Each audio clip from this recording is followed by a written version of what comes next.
భారతదేశానికి స్వాతంత్రం వచ్చిన హైదరాబాద్ సంస్థానం మాత్రం నైజాం 7వ రాజు మీరాన్ ఉస్మాన్ అలియా ఖాన్ ఏలుబడిలో ఉన్న రోజులవి.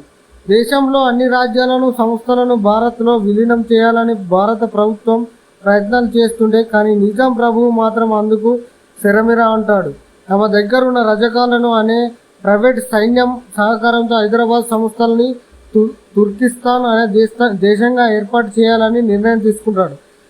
దీనికోసం రజకాలు చీఫ్ కసీం రిజ్వా రాజు అర్జున్ అప్పటి నిజాం ప్రధాని లయక్ అలీఖాన్ ఒక పెద్ద కుట్రను తెరలేపుతుంది. తమ రాజ్యంలోని హిందువులను బలవంతంగా మత మార్పిడులు చేయించి ప్రయత్నం చేస్తారు. ఉర్దూని అధికార భాషగా ప్రకటిస్తూ తెలుగు, కన్నడ, మరాఠీ తదుపరి భాషలపై నిషేధం విధిస్తారు.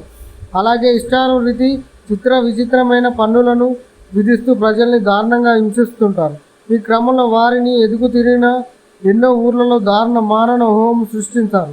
అయితే అప్పటికి భారత హోంమంత్రి సర్దార్ వల్లభాయ్ పటేల్ నిజాం దురాఘాతాలను తెలుసుకుని హైదరాబాద్ సంస్థానాన్ని భారత్లో విలీనం చేసేందుకు పోలీసులను చర్యకు సిద్ధపడతారు. మరి ఆ తర్వాత ఏమైంది? నిజాం ప్రభువు నుంచి స్వాతంత్రం సాధించే క్రమంలో తెలంగాణ ప్రజలు ఎలాంటి పోరాటం చేశారు? వాళ్ళను అడ్డుకునే రజకాలు ఇలాంటి ఆకృతాలకు పాల్పడ్డారు. భారత ప్రభుత్వం చేపట్టిన పోలీస్ చర్య ఫలితాన్ని ఇచ్చిందా లేదా అన్నది తెరపైకి చూసి తెలుసుకోవాలి. ప్రపంచంలో పోరాటాలు ఎన్నో. తెలంగాణ సాయుధ పోరాటాన్ని ఎంతో ప్రత్యేక స్థానం ఉంది. అప్పట్లో నిజాం పరిపాలన హైదరాబాద్ సంస్థ స్థానంలో ఇలాంటి అరాచకాలు ఆకృతాలు జరిగాయి. గ్రామాల్లో రజకాలు ఎంతటి దురాఘాతాలకు పాల్పడ్డారు. వారిని ఎదిరించి పోరాటే క్రమంలో ప్రజలు సాయుధాలై కథన రంగంలో దూకిన తీరు, ఈ క్రమంలో వీరమరణం పొందిన వేలాది యోధులు కథలు తెలంగాణ చరిత్రలో ఎప్పటికీ సజీవం.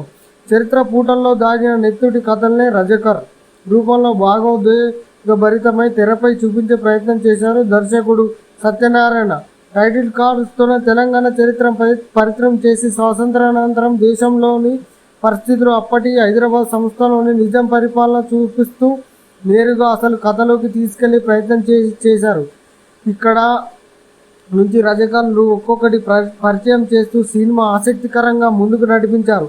అప్పట్లో దుల్లిగ్గు పరిమాణ పేరుతో రజకాలు ప్రజల్ని బలవంతంగా మత మార్పిడి చేయించి తీరును తెలంగాణ భాషల్లో మాట్లాడుతున్నారని వాళ్ళ ప్రతినిధులు అగత్యాలను కళ్ళకు కట్టినట్టు చూపించారు.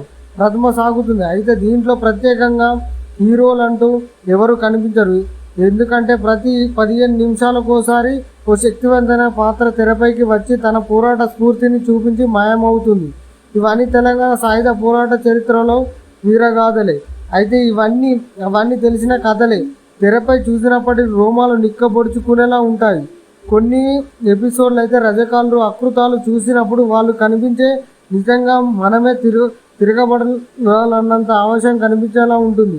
ప్రథమ ఘట్టంలో ఎక్కువ రజకాలు ఆకృతాలను చూపించే, ద్వితీయార్థంలో వారికి ఎదుగు తీరిన ప్రజలు పోరాట స్ఫూర్తిని చూపించే ప్రయత్నం చేశారు దర్శకుడు.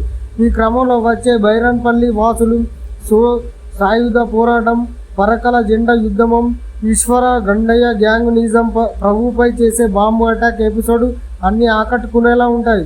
ప్రథమ అర్థం యుద్ధం తెరపై నుండి చర్చలు జరుపుతాయి.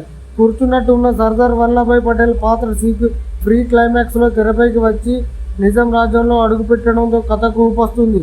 ఈ క్రమంలో కసీం రిజ్వా పటేల్ ఇచ్చే వార్నింగ్ ఎపిసోడ్ హైలైట్. ఇక పథక సన్నివేశాలు భారత ప్రభుత్వం చేపట్టే పోలీస్ చర్యలు సాగుతాయి.